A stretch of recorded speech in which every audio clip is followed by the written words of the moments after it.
धन्यवाद। तो आज हम सर से जानेंगे उनके व्यवसाय के बारे में और उनसे कुछ प्रश्न पूछेंगे।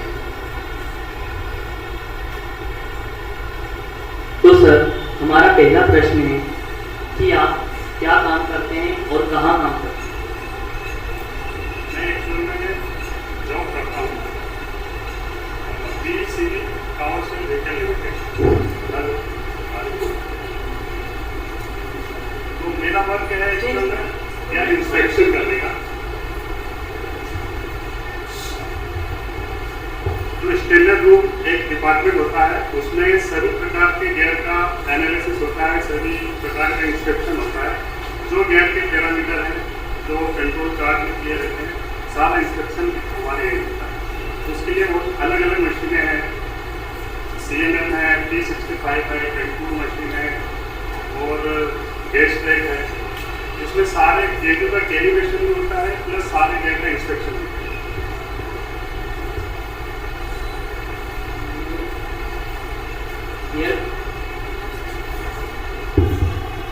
गियर बनते कैसे? गियर बनाने का एक लंबा प्रोसेस होता है।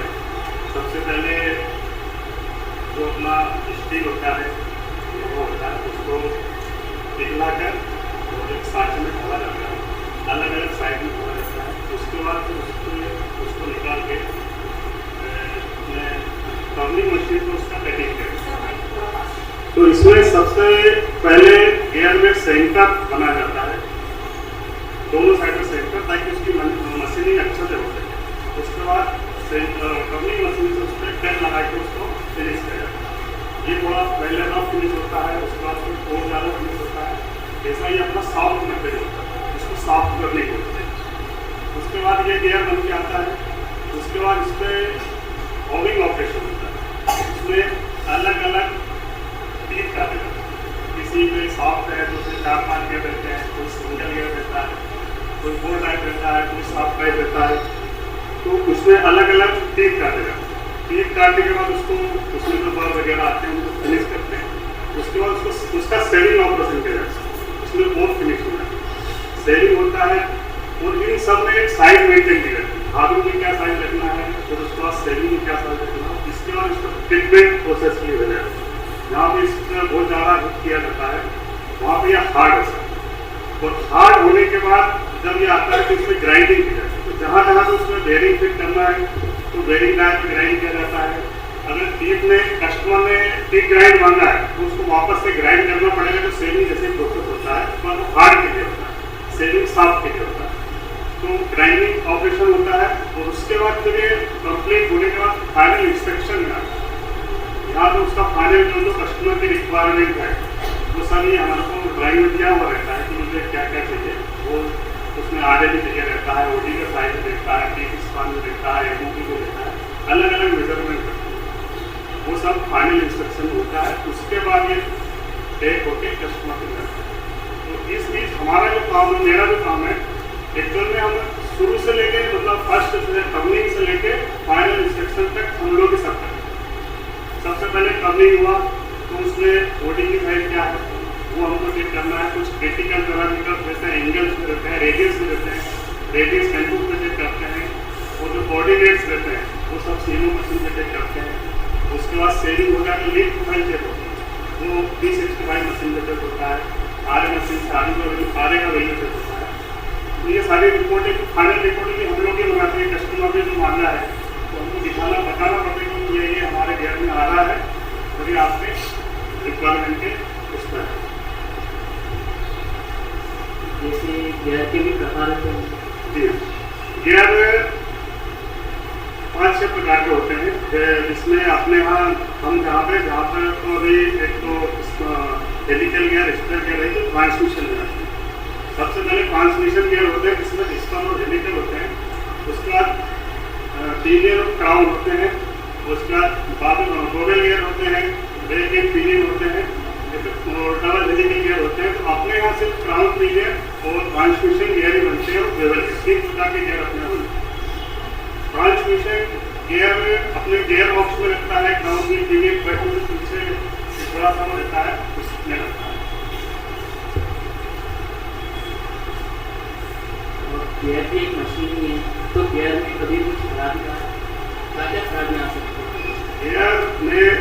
अभी ज़्यादातर तो गियर में ब्रेकलेस साउंड की प्रॉब्लम आती है। जैसे हम लोग गियर गाड़ी चलाते हैं तो कभी को गियर बहुत ज़्यादा आवाज़ करता है, तो उसमें क्या रहता है कि 2 गियर में से एक गियर का साइज थोड़ा अंदर रहता है, जिसके कारण उसमें थोड़ा लूज कॉन्टेक्ट रहता है, तो वो थोड़ा सा ज़्यादा आवाज़ करता है। वो फिर कभी कोई इक्विपमेंट में प्रोसेस में थोड़ा बहुत कुछ प्रॉब्लम के कारण कभी रहते तो गियर कच्चा रह जाता है, तो थोड़ा बहुत फूट सकता है। और हो सकता है ओडी ग्राइंड में थोड़ा साइड प्लस माइनस तो गियर उछल के निकल सकता है, पर ऐसा बहुत कम होता है क्योंकि इसमें बहुत सारी टेक्नोलॉजी काम करती है। क्योंकि गियर में जब कस्टमर तक आने से पहले हमारे पास बहुत सारी प्रोसेस होती है। हमारे यहाँ तो गियर बन गए, गियर बनने के बाद ये इंजन को ऐसा कर दो, वहाँ पे इसका पूरा इंजन असेंबल होता है, उसके बाद इंजन का एक ट्रायल होता है, ट्रायल लगने के बाद गाड़ी में लगता है, उसके बाद भी ट्रायल होता है गाड़ी को चला के देखिए, अगर उसमें जो नॉइज प्रॉब्लम आए या कुछ प्रॉब्लम आए तो उसको वहीं तक बहुत रियर केस, बहुत एक आदमी को मेरे तो आज तक ऐसा कुछ केस देखा नहीं कि हमारा यहाँ कुछ गियर फ्लैट हो गया। आप कितने सालों से ये काम करते हैं? मुझे आयशर में हो गए हैं 18 साल। तो 18 साल पहले कुछ हो रहा, मतलब नई नई टेक्नोलॉजी सारी हुई, तो टेक्नोलॉजी के बारे में 18 साल पहले सर में था, यहाँ में तो बहुत छोटी कंपनी थी, आयशर की जगह पर GMC ब्रिटिश मोटर कार, तो एक छोटी मतलब वेंडर ही था कैसरा गेट का, वहाँ पे 20 से 30 मशीनें थी। उस समय से मैंने ज्वाइन करा, मुझे ट्रेनिंग करनी पड़ी, 1 साल का ट्रेनिंग करा, फिर उसके बाद आयशर में तो खरीद लिया। तो उस समय 30 मशीनें थी, सारी मैनुअल मशीनें, मतलब सारा वर्क हम लोगों को हाथ से ही करना पड़ता था। और अब जब से आयशर आएगी तब से तो नई नई टेक्नोलॉजी की मशीनें आ रही है। अभी तो यह है कि रोबोट तक आ गए हैं, मतलब इंसान की जरूरत ही नहीं है, रोबोट ही। और इंसान क्या है, एक मशीन चला सकता है, ज़्यादा से ज़्यादा 2 मशीन चला सकता है, पर रोबोट है वो एक साथ 3 मशीन चला सकता है।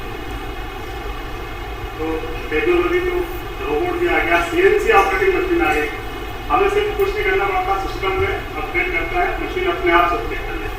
सिर्फ मैं एक बार प्रोग्राम बना देता हूँ किसी भी गियर को चेक करने के लिए और उसको रन कर देता हूँ, तो वो पूरा चेक करने के बाद वो फाइनल रिपोर्ट निकाल के देता है। आपने इससे पहले भी कहीं काम करा है या नहीं?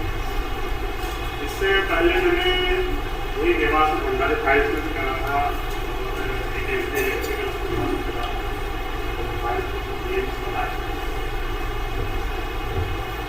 सर आपने इस नौकरी में पाने के लिए क्या क्या किया? मतलब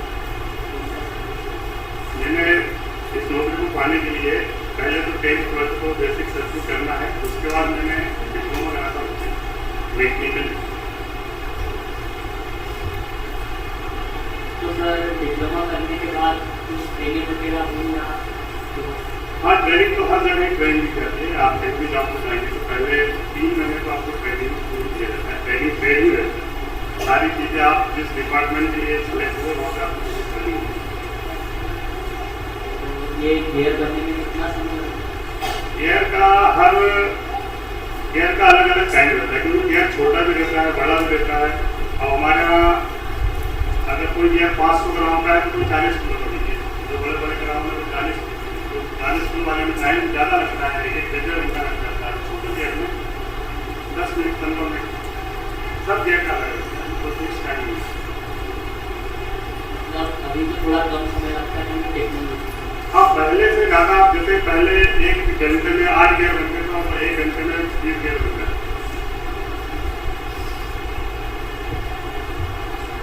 अब जैसा आपने बताया कि वो सारी टेक्नोलॉजी आ गई, तो भी मशीन में तो कुछ दुर्घटनाएं भी होती होंगी।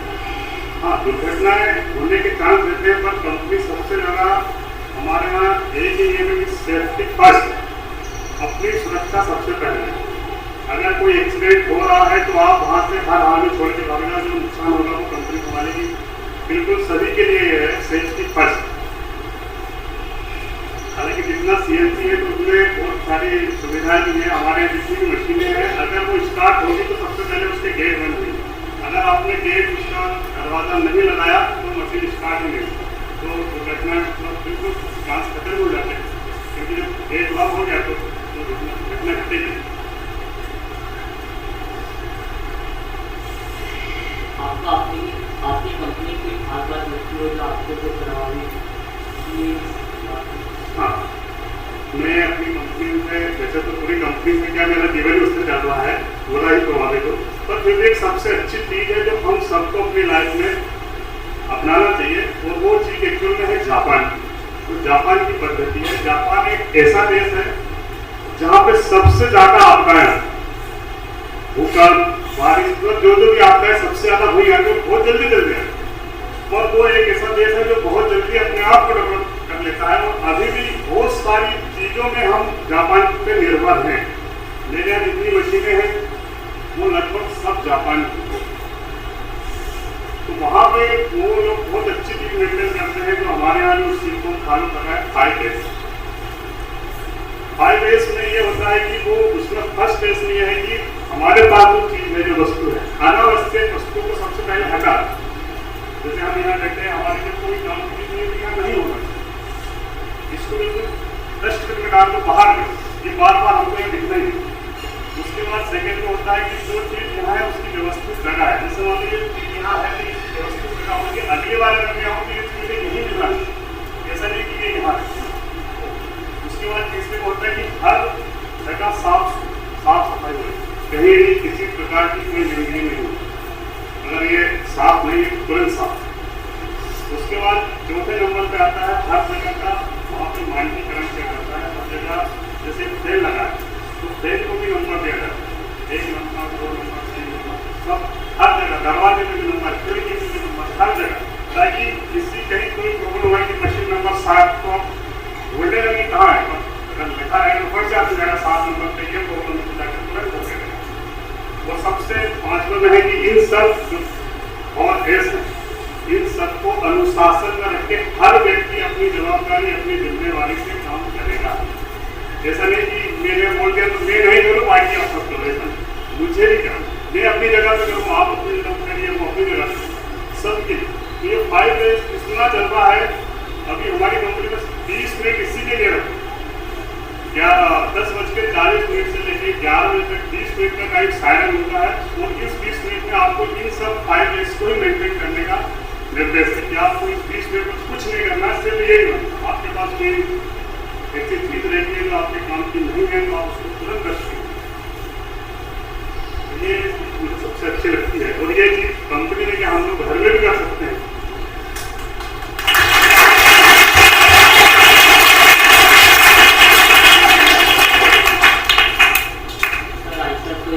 बहुत बड़ा प्लान है, तो आयशर के बारे में आयशर बहुत बड़ा नाम है, और अपने एमपी के लिए तो बताया नहीं, जबकि आयशर सबसे ज़्यादा प्लांट आयशर के जो हमारे यहाँ प्लांट है, इसमें रॉयल एनफील्ड बुलेट इसके गेयर अपने यहाँ बनते हैं, कुछ विदेशों में इसका बहुत ज़्यादा मार्केट है। पीतमपुर में तो सारे ट्रक बनते हैं, भोपाल में प्लांट डला, वहाँ पे भी बस बनने का चल रहा है, और अपने यहाँ भी थोड़े दिनों में इंजन और बनने वाला है। अभी तो गेयर ही है, बाकी वो ज़्यादा डेवलप होता है। और आयशर का ये है कि 1 घंटे में, मैंने भी सुना है क्योंकि मैं टेक्नोलॉजी तो गया नहीं, कि 1 शिफ्ट में 8 घंटे की शिफ्ट में 125 गाड़ियाँ बनानी है, ये टारगेट है। और थोड़ा बहुत प्लानिंग के हिसाब से कम ज़्यादा होता है कस्टमर के रिक्वायरमेंट, पर इतना है कि 1 घंटे में 125 और 1 शिफ्ट में 8 घंटे के शिफ्ट में 125 गाड़ियाँ बनती निकल। मेरी वहाँ थोड़ा बहुत ही ज़्यादा 1-2 बार गया हूँ, सुना है कि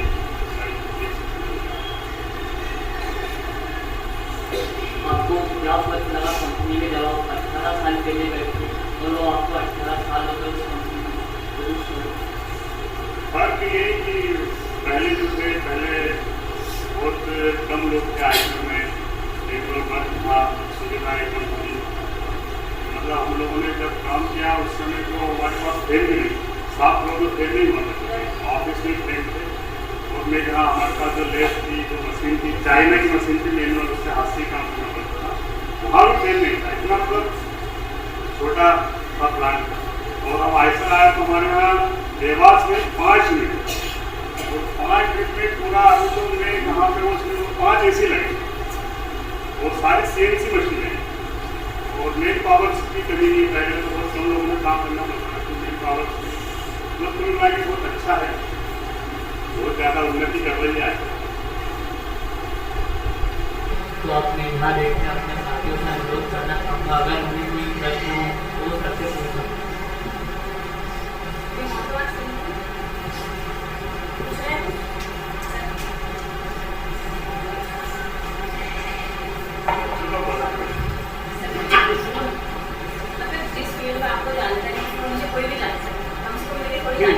बिल्कुल मुझे सर, अभी आपने कहा कि रोबोट आ रहे हैं और रोबोट के आने से काम बहुत सरल हो रहे हैं, लेकिन आपको ऐसा नहीं लगता कि रोबोट के आने से आपकी नौकरी पर खतरा आ जाएगा? मैडम, ये सही है कि रोबोट के आने से मेन पावर्स की कंपनी को जरूरत कम हो गई है, और अब टेक्नोलॉजी रोबोट क्या करता है, जैसे एक इंसान को कंपनी लगाती है तो वो इंसान दिन भर में फूड बनाएगा तो सो गया बना देगा, और रोबोट के पास तो अनलिमिटेड काम है, आप उसको जितनी स्पीड देगा तो बहुत सुबह बना देगा, वो थकेगा भी नहीं। तो ये हम लोग सोच सकते हैं, पर कंपनी तो अपने प्रॉफिट के लिए कंपनी उसका प्रॉफिट सोचती है। ये हम सोचेंगे तो हमारे लिए तो यह है कि रोबोट ना आए तो हमें काम मिलेगा, लोग ज़्यादा नौकरी पाएंगे, पर कंपनी ये सोचती है कि मैं कम खर्चे में ज़्यादा से ज़्यादा उत्पादन कैसे करूँ, इसलिए तो वो इतना पैसा खर्च कर रही है, तो इसलिए उतना आगे बढ़ रही है। तो वो तो वही मैनुअल मशीनों पे काम करता रहता, तो आज उसका बिजनेस क्या करता। अभी हमारा मतलब पूरे आईसीएल का जो टारगेट है वो 2025 में 2000 करोड़ तक इस बिजनेस में लगाने का टारगेट है। जगह जगह हमारे ये टारगेट देखें कि अपने को 2025 में ये अचीवमेंट करना, तो वहाँ तक बिजनेस जाएगा तो कैसे जाएगा, और उसके लिए तो उनको जो करना है वो करेंगे, क्योंकि हाई मैनेजमेंट का जो रहता है, क्योंकि कस्टमर की रिक्वायरमेंट भी इतनी है। अगर मान लो अपने को 125 गाड़ी के लिए गियर बनाना है, वो समय पे नहीं जाएगा, तो सबसे first right to customer, customer से हम तो कस्टमर की जो रिक्वायरमेंट, उसके बाद कस्टमर भी रिक्वायरमेंट करते हैं ना कि हमें इस टाइप के गियर चाहिए, उसके लिए मशीनिंग ऐसी चाहिए जो कि वो करें। अब हम पहले हम लोग माइक्रोमीटर और वर्नियर से साइज चेक करते हैं, माइक्रोमीटर को तो देखेंगे मैनुअल चेक करते हैं। अब आजकल सब CNC मशीन आ गई, सब मशीन प्रोग्राम डालो, आप कस्टमर को रिपोर्ट चाहिए मशीन का, उसमें लिखा रहेगा CNN है, किसने ऑपरेट किया है, क्या क्या पैरामीटर्स है। अब हाथ से बनाएंगे तो आप राइटिंग में अपने लिखोगे कि साइज, वो कस्टमर एक्सेप्ट करेगा, इसलिए वो चीज भी जरूरी है। Anything else you want to ask? Shall I ask? Sir, आपने जब नौकरी करना शुरू किया लगभग 20 साल पहले, है ना, तो उस समय में आपने डिप्लोमा किया और आपको एक अच्छी नौकरी मिली, आज अपने सक्सेसफुल करियर में हैं आप। लेकिन आप आज के युवाओं को, आज के हमारे जो युवा यहाँ बैठे हुए हैं, उनको क्या सुझाव देंगे कि क्या आज के समय में भी डिप्लोमा करके इतनी अच्छी एक नौकरी हासिल की जा सकती है, या इसके लिए और भी कुछ किया जाना चाहिए? देखो, हम लोग, मैं हूँ या हमारा समय जो था वो थोड़ा सा अलग समय था, और आज का समय बहुत ज़्यादा एडवांस हो गया। अब हम लोग, मैंने डिप्लोमा कराया तो मैंने घर से तो मैं 12th करके आया था, उसके बाद यहाँ भंडारी फाइल से कुछ दिनों नौकरी करी, उसके बाद तो मुझे सलाह दी कि आप, तो मैंने यहाँ रह के नौकरी करते हुए उससे पॉलिटेक्निकल कॉलेज से 4 साल तक पढ़ जाएंगे, और उसके बाद मुझे आए थे। तो अब डिप्लोमा तक पहले तो था, पर आप डिप्लोमा से काम चलेगा नहीं, अब तो वो ज़्यादा बेहतर करना पड़ेगा। आप PG करिए, MTech करिए, BTech करिए, नौकरियां तो मिल जाएंगी, पर वो मिलेगी डिप्लोमा के लिए थोड़ा सा ज़्यादा स्ट्रगल है। BTech अभी मैं आपको ना हमारी कंपनी में BA वालों को नहीं है, BE वालों की तो नो एंट्री है। उसके बाद ये है कि जब भी कोई वैकेंसी निकलती है तो उसमें स्पष्ट हो जाता है कि मुझे सिर्फ 2022 पास आउट, 2021 पास आउट है तो उसकी कोई एंट्री। तो समय बहुत अनमोल है, और समय को ध्यान में रखते हुए अपना अच्छा भविष्य बनाने के लिए अच्छा मन लगा के पढ़ो, खूब पढ़ो, जिस सब्जेक्ट में आपकी रुचि हो। ऐसा जरूरी नहीं कि डिप्लोमा ही करना है, डिप्लोमा तो मैं यहाँ बैठा हूँ, उसमें डिप्लोमा की बात हो रही है। बहुत सारी सब्जेक्ट हैं जहाँ भी आप जाना, और पहले जैसा समय नहीं था, समय बहुत तेज है। Do you want to ask anything?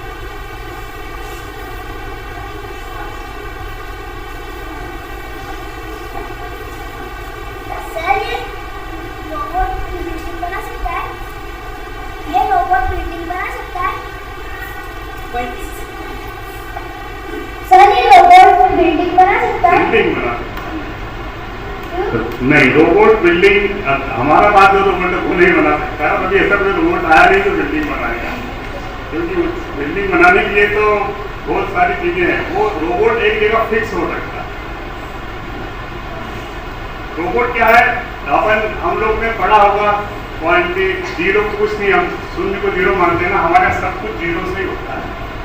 Robot को एक स्थिति में रखा जाता है जिसको कुछ जीरो करा जाता है, और जीरो पे स्थिर होने के बाद ही वो पूरा रोबोट उससे काम करता है कि मुझे जीरो से कितना चलता है। उसके बाद उसको रोबोटिक सिस्टम किया जाता है। तो सबसे पहले उसको जीरो ही कहा जाता है कि आप जीरो कहाँ होना है, वो यहाँ खड़ा होकर मैं यहाँ स्थिर, यहाँ जीरो। फिर उसको बोलेंगे 10 mm पीछे जाना तो 10 mm पीछे चला जाएगा, और बोलेंगे 5 mm आगे जाना आगे जाएगा। तो जीरो का महत्व ज़्यादा है। अब बिल्डिंग बनाने में उसको एक जगह खड़ा कर दूंगा, ये वहाँ में जाना तो इतना बहुत ज़्यादा बढ़ती है।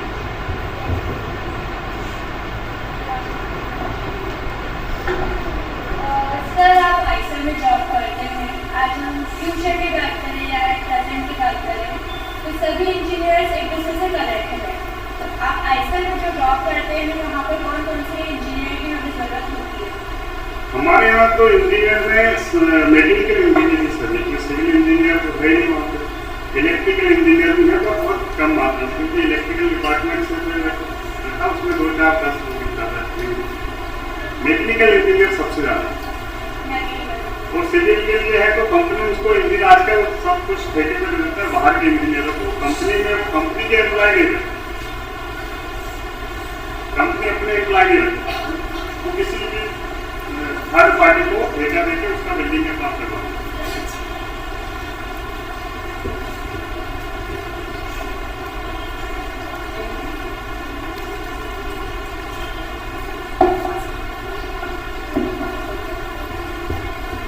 सर आईसर में यूनिट कितने? अभी तो यूनिट 5 यूनिट होगा। कौन से? यूनिट 1 में ट्रांसमिशन तैयार होता है, यूनिट 2 में अपने कैटरपिलर और उसके गेयर तैयार होते हैं बालों के। 3rd यूनिट में इंजन असेंबल होता है। 4th में आईसर के लिए काम होता है। 5th यूनिट में सारे विदेशी कस्टमर के पास है।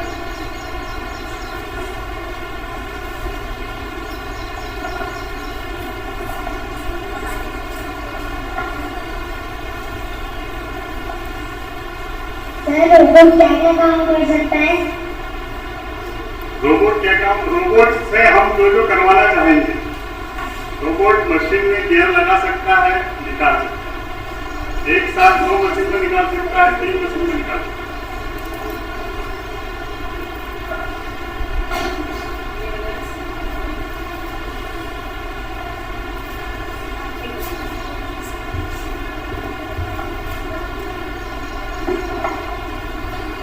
आपने बोला था कि 125 गाड़ी बनाता है ऐसा, तो देवास में भी पूरे मध्य प्रदेश नहीं, पीतम होता है। पीतम का क्यों? हाँ, देवास में तो सिर्फ गियर होता है, जो गाड़ी के असेंबल होती है पीतम। तो ऐसे ये गियर बनता है तो इसका मेजरमेंट कैसे होता है? जैसे मान लो गाड़ी अलग होती है तो उस गाड़ी का जो गियर बनता है तो आपको कैसे पड़ेगा कि ये इसको अगर फिक्स होगा वो गाड़ी का, इसका कैसे नहीं, उसके उसके लिए लिए हर स्टेज के लिए, हर ऑपरेशन के लिए एक कंट्रोल प्लान। सबसे मेन तो रहता है कस्टमर ड्राइंग। कस्टमर ड्राइंग से उसी में यही इंजीनियर लोग काम करते हैं कि इसको बाहर तक इस सिस्टम में आगे कैसे कंट्रोल करना है, आलू में क्या फायदा रखना है, श्रेणी में क्या रखना है, इक्विपमेंट के बाद कितनी ग्रोथ हो रही है, उस हिसाब से पहले जब बात आता है तो पहले भी नहीं लगेगा। पहले डेवलप होता है तो डेवलप होते होते उसको 5 बार कंपनी उस तक देखते हैं कि हमारे यहाँ कितना ग्रोथ होगा, कितना वेरिएशन है। तो जब वो एक्यूरेट आता था उसको फाइनल काट के जाता, तो फिर वहाँ पे असेंबल करके देखा जाता। अगर कोई प्रॉब्लम नहीं हो तो उसको फिर फाइनल करके वो ड्राइंग को लॉक कर देता है, उसके हिसाब से सारे पैरामीटर सब कुछ कंट्रोल होता है। वही साइड में उसमें ये ऑथोराइज जो रहेगा वो आपको ड्राइंग को चेंज भी नहीं करता। मैं चाहूँ कि मैं कुछ नहीं, वो सिर्फ उसी के पास रहेगा। वो DLD जो रूम है वो उसी के लिए अलाउड रहता है, सब कंट्रोल स्थान में। एक गेयर में कितना टाइम लगता है? गियर में पता है ना, सभी गियर के अलग अलग है। जो छोटा गियर जल्दी बन जाता है, बड़ा गियर का टाइम सभी को फिक्स टाइम। तो हमारे यहाँ कुछ मशीनें हैं जिसमें 5 मिनट में बन जाता है, किसी उसकी मशीन पे कोई गियर था 10 मिनट लग जाएगा, किसी मैनुअल मशीन चलेगा सेम से चलेगा तो सब में 10 मिनट में बन जाएगा। और फिर जैसे जैसे प्रॉब्लम्स है नहीं भी है, किसी ने फिर आपने ज़्यादा बढ़ा के बनाया, प्रॉब्लम नहीं है तो चल गया, किसी ने बढ़ाया हो सकता है कोई स्क्रू ड्रिप हो गया, ज़्यादा नहीं बने वो प्रोडक्शन में तो सब चीज़ें फिक्स है। ऑपरेशन के लिए सब कुछ फिक्स पहले ही होता है कि हमें इस गियर को कितने फील्ड में कितने आरपीएम में चलाना, क्योंकि हम ज़्यादा उसको आरपीएम देंगे तो हो सकता है उसके पैरामीटर पीछे वगैरह आउट हो जाए, क्योंकि हर 10 गियर को चेक भी करा देता है ये सही बन रहा है। सर एक सवाल मेरा कि जैसे गाड़ी में 4 गियर हम बोलते हैं, तो गियर 4 होते हैं या एक ही के अंदर 3 गियर होते हैं? गाड़ी में गियर सब में किसी में 4 किसी में 5 होते हैं। तो एक मेन सॉफ्ट होती है, उस सॉफ्ट में first second third fourth gear और रिवर्स गियर। तो फर्स्ट गियर वो सॉफ्ट में लगे रहते हैं, हम जो क्लच से करते हैं तो वो इधर उधर क्लच पकड़ के छोड़ता है। फर्स्ट लगाया तो फर्स्ट में पकड़ा, फिर आपने क्लच लगाया सॉफ्ट से उसके जाके सेकंड में जाके गियर सेकंड वाले गियर एक के साथ में सारे गियर हैं। CNC मशीन क्या होती है? CNC मशीन ये CNC मशीन कंप्यूटर से कंट्रोल होने वाली होती है। ये इसमें सारा प्रोग्राम जो कंप्यूटर द्वारा ही किया जाता है।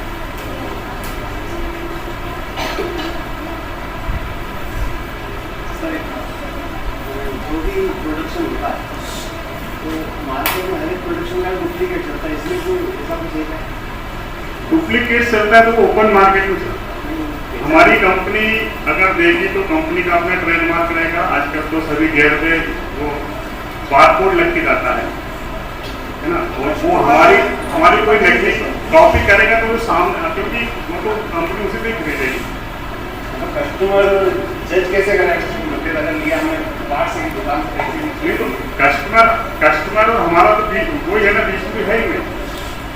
अगर मुझे वहाँ से कंपनी को ऑर्डर मिला कि मुझे इसके 100 गियर चाहिए तो मैं 100 गियर बीच वाला से 100 गियर मांगी नहीं, इससे कोई मार्किंग होती होगी? हाँ, वो हमारे बारकोड ही लगता है।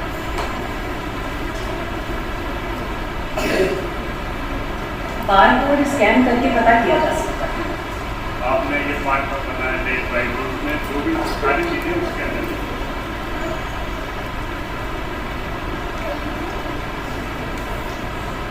तो धन्यवाद सर आपका बहुत बहुत कि आपने आपका कीमती समय हमें दिया और हमें इतनी महत्वपूर्ण जानकारी।